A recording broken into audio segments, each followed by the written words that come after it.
Каркас уже собрали, укрепили его уголками. Теперь осталось его пройтись пинотексом. Будем натягивать сетку и, глядишь, уже Масяня завтра будет исследовать свой домик. Всем привет! Да-да, вы на моем канале Масяня Капуцин.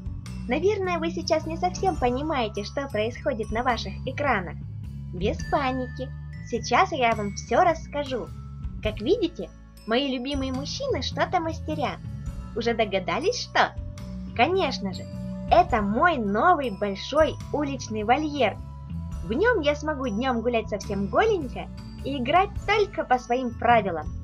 Каркас моего вольера делают из букового дерева с размерами всех сторон по 2 метра. Думаю, что мне точно будет где разгуляться. В такой сложной работе я мало чем могу помочь, но при необходимости я с удовольствием приносила нетяжелый инструмент и саморезы. Конструкцию так тщательно скрепляют, что они почему-то очень быстро заканчиваются.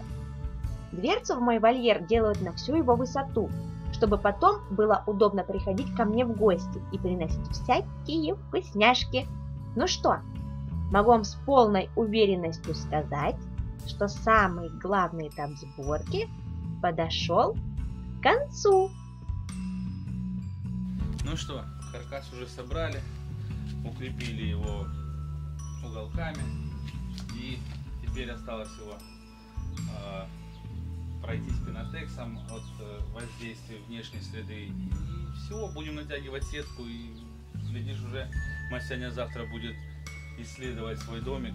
Единственное, чтобы она не грызла ничего не добралась до этих деревяшек обработанных, нужно будет установить с внутренней стороны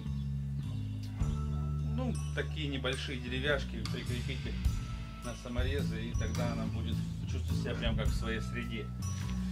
Вот, так что домик уже для нее почти готов. Завтра, послезавтра уже будет вселяться. Итак, папа завершает обработку каркаса и на сегодня заканчивает работу, а я сижу неподалеку и наблюдаю за этим процессом. Погода сейчас замечательная, дождей не обещают и температура не опускается ниже 15 градусов. Думаю, что за ночь как раз пропитка высохнет. Это уже второй день работ по созданию моего вольера. Сегодня папе предстоит обшить весь каркас металлической сеткой. Размер отверстий в ней выбрали 5 на 5 сантиметров, чтобы я могла через них протягивать свои ручки и попрошайничать. А еще по ней будет очень удобно лазать. Знаю это точно, потому что уже попробовала. Папа закрепляет сетку со всех сторон и даже снизу. Зачем, вы меня спросите? Наверное, хотя даже точно. Вы не знаете, но я очень люблю копать. Да, я могу сделать подкоп и, возможно, даже пойти в гости к соседским козочкам. Они такие забавные. Знаете, очень долго решался вопрос о том, каким же должен быть пол в моем вольере. Может, деревянный или пластиковый? Нет, я же обязательно что-то пролью или размажу. А вы знаете, какая я активная, а потому могу нечаянно подскользнуться и повредить себе что-нибудь. Так все же сетка? Да, но только чтобы она стояла на земле, ведь иначе я также смогу получить травму. Возможно, кто-то из вас, дорогие мои друзья, наблюдая за всем этим процессом, скажет, что это все совсем не тяжело. Только это вовсе не так. Ко всему еще и на улице уже достаточно тепло. Днем температура достигает 30 градусов. Я вот просто смотрю, а соску из рук не отпускаю, потому что постоянно хочется пить. Так, работа с каркасом почти окончена. Остались последние штрихи. Папа удаляет излишки сетки, загибает ее острые края, чтобы в последующем никто ненароком о них не отцарапался, и крепит их к каркасу. Если не смотреть на отсутствие дверцы, то мой домик практически готов. Вот, как раз сейчас полным ходом идет установка на ее законное место. Чтобы дверца не провисла и хорошо открывалась, необходимо 3 петли. Для них сейчас и вырезаются проемы. Также нужны и замочки. Их сделают внутренними. Чтобы избавиться от ключей, а также освободить меня от головоломки, как это открыть, замки будут оконные, но только со съемными ручками, чтобы мои шаловливые не испытывали соблазна. Таких будет 2 штучки. Что ж, друзья, вот и 3-й этап работ подошел к концу.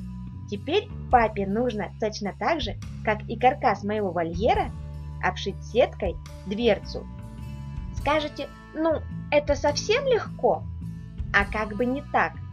Эта непослушная сетка постоянно норовила свернуться обратно в рулон, чем не раз оставила царапины на руках. Знаете, как папа на нее за это ругался? Та-да-да-дам! И дверца отправляется на свое место. Сейчас папа надежно ее прикрепит и готово. Останется только обустройство. Вот, мы справились с этой задачей. Ну, как мы? Не мы, а мои дорогие и любимые мужчины, без которых всей этой красоты у меня бы вообще не было. И за это я говорю им большое-пребольшое, ну просто огромнейшее спасибо!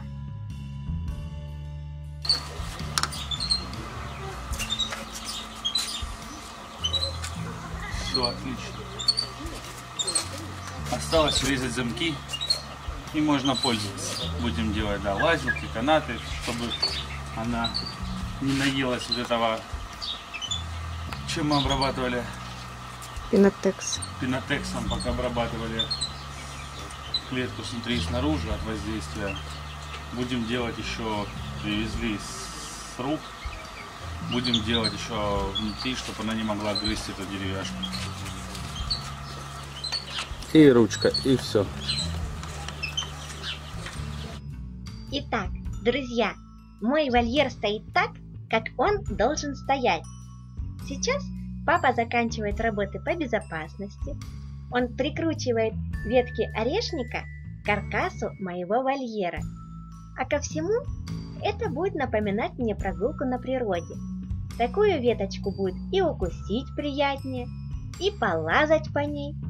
А еще там есть моя любимая кора, которую так классно обдирать. Ну что, все поперечные деревяшки установили, внизу, сверху установили все столбики. Для чего это делалось? Это был не декор, это было для того, чтобы она бегала по клетке и не кусала вот эти все деревяшки, потому что они обработаны, чтобы, ну, чтобы, во-первых, их не погрызло, а во-вторых, чтобы не потравилась, мало ли, не дай бог что. Вот, и вот этими деревяшками укрепили все. Теперь она будет бегать, их грызть и до деревяшек, обработанных от воздействия окружающей среды, чтобы она не добралась. Все установили, осталось только установить вот маленькие вот эти вот перемычки. Осталось их только прикрыть, чтобы она к ним не добралась. И все. И уже сейчас будем запускать и тестировать клетку.